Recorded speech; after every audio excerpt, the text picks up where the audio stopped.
Hey everybody, I just wanted to do a crossover video. I have a few cards, 5 cards to be exact, that I recently cracked and resubmitted to other companies, and the results were pretty good. So let me show you the labels first. These are the 5 cards I'll be showing you. The first one is a 2010 Bowman Platinum Mike Trout. You can see the surface had a really low grade, so I thought maybe I can clean that card up and get a better grade. So I did. I pulled it out and I did some cleaning on it, and let's take a look at the result. I sent it to PSA and here's what we got. Came back a 9, and there was definitely some smudge and like weird stuff on the card. It was real easy to get off. So just keep that in mind when you're looking at cards. Sometimes you can clean these up and make them nice and get a better grade. You know, the subgrades were pretty good, so I figured it had a chance. You know, either way, it was worth a shot. So there's the first card. Second card was also from HGA. It was an Aaron Judge. I sent this one in myself. It was a 2017 Bowman. It had decent subgrades, 9, 9, 9, 5, 9, 5. But I figured I kind of would rather have it in a PSA slab. And I remember when I sent it in, I thought it would definitely be a gem mint card. So I did go ahead and crack it. And let's see what the result came back from PSA. That was a 10.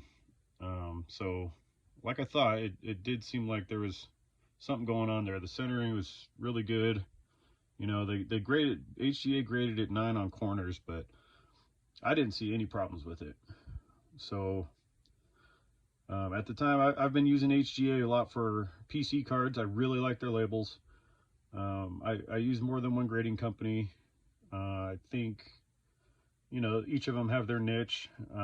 And at the time, you know, I also kind of thought that I would want to get the Aaron Judge graded and probably sell it, since he had such a good year last year, and it's not like it's a really expensive card. So I figured I would just maximize my profits there, and I got it on a grading special. It was $15 to grade it. Okay, third card.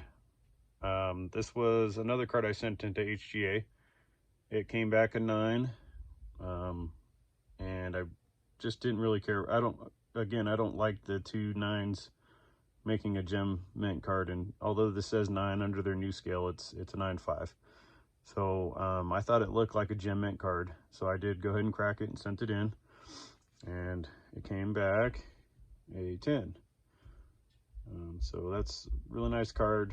I plan on keeping that and hanging on to it until probably he retires, or when he gets hot, and then I'll probably sell that. So next card. This was a 2011 Topps Update Mike Trout. And again, this one was just in an old label. The case was all scratched up. It was just an ugly card. I snagged this one up for 500 bucks and thought even if it graded a PSA 9, I would be happy with that, you know. So I went ahead and sent it in, and sure enough, it did come back a 9, which I was still happy with. I thought the centering was the only questionable thing. Everything else looked really, really good. There was a very light dimple right around his head. So I think the 2 things there probably prevented that from being a 10. But either way, I'm much happier to have this in a PSA slab. So I was able to sell my old copy. Again, it was in a PSA old school label. And the case had scratches on it. I'm a little weird about my cases. I do like them to be nice and clean. So I figured I would keep this one and sell my other one. Okay, and the last card is another Mike Trout. It was a BGS slab. This was the card I was planning on keeping. This case was in rough shape too, and the subgrades were awesome. All 9.5s except for the surface was an 8.5. So again, I figured I could clean this card up and hopefully get that surface a little nicer. And I was able to get a better grade on the surface. I did send this one to HGA, because like I said, I do use them for PC cards, and it did come back a 9.5, and it is, you know, 2 9s and 2 9.5s, which I don't really like that being a gem mint card, but you know, it is what it is. That's how they grade it now. So here's the new product, and you can see that the surface is now a 9.5. This one had some really minor stuff on it. It was just kind of dirty, fingerprints. Really surprised somebody would have sent that in like that, personally. And so here we are. This is going to my PC. It has a custom label. I like their labels. I just asked them to match the card design, and that's what I came back with. And then as far as cleaning goes, I don't know if you guys have ever cleaned up any of your cards. I went and bought the Kurt's Card Care Kit online. Comes in a case like this. The guy's super awesome. I really like what he does. And I watched so many of his videos, and I was very skeptical as far as, you know, if it actually worked. So I just spent the 40 bucks, bought his cleaning kit. It comes in a case like this. Comes with a corner tool. It's really nice. It works really good. It's got like a nice little rubber design here that, you know, doesn't damage your cards. It gives just the right amount, and it works great. If you watch some of his how-to videos, I think you'll really learn a lot. He's a really nice guy too. You know, he's very receptive. If you reach out, have questions, he's more than happy to answer.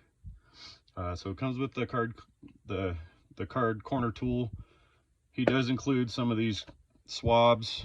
There's a straw in there that you could use to add humidity, and that is actually very important. It does a lot of good little tricks adding humidity. I bought some more of these swabs on Amazon. Again, I reached out to him and said, hey, you know, where do you get your products? I'd like to, you know, pick up some of those, and he sent me a list of all the things that he buys to use to clean cards. And the other thing you'll get in the kit is the card spray. This stuff works wonders. I just figured, oh, it's probably rubbing alcohol or something, you know, but no, it's a lot more mild on your cards. It does get the really hard to get stuff off, and it works really good. And then the other thing you'll get in there is the polish, and this stuff is really, really good too. You know, you get it cleaned off, then you hit it with the polish. You just use these little applicators to put it on, and then you buff it right off with I bought some of these microfiber towels. They're really gentle on your cards. They won't scratch or anything like that, and I've had some really good results. I also use these to just clean my cards off anyways if I have fingerprints or something like that. For the cleaning spray, you could use like cotton swabs, you know, Q-tips, you know, anything that'll work for you that won't scratch your cards. So I highly recommend this kit, Kurt's Card Care. I'm actually gonna re-up on my polish and my spray. I am running out of both of them. So if you're on the fence like I was, just give it a try. You'll be pleasantly surprised. But anyways, that's it for now. Thanks for watching. I hope you like and subscribe. That'd be great. Appreciate it. Have a great day.